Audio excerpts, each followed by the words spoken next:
Magandang umaga sa inyong lahat. Kauuwi ko lang day, galing Lakwatsa. Pumunta ako sa kumari kong maganda. Doon sa kabilang ano lang naman, Purok.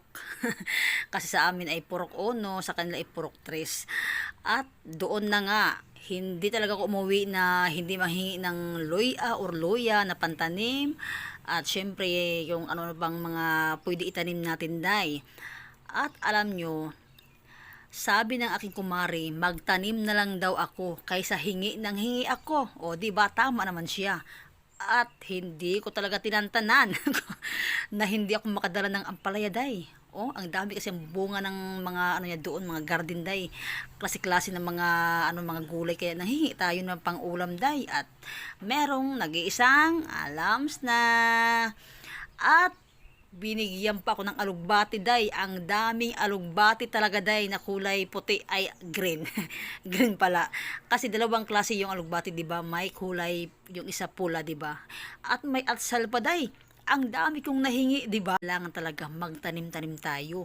Marami na akong mga tanim dito ng mga gulay pero yung alugbati talaga na kulay na ganyan ay wala pa ako. O, 'di ba? Ang daming binigay sa akin day. Forever na siguro 'yan. Charot lang. O, 'di ba?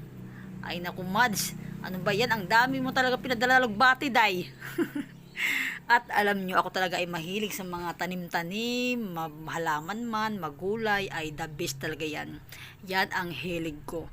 At ito pa, day, binigyan ako ng, naku talaga, ang laki ng papaya. At pero yan ay gugulayin ko naman yan sa susunod na araw. Magugulay ako ng papaya. Masarap kaya yan lagyan ng gata or adobo ba ganyan na maraming yun nagmantika-mantika talaga day. Ay kalami ingana oy. O tingnan nyo naman 'di ba yung nadala ko. Oh. Talagang hindi ako umuwi na luhaan day. Pero yung ampalaya ay hiningi ko talaga yan day. Kasi ang daming bunga ng ampalaya.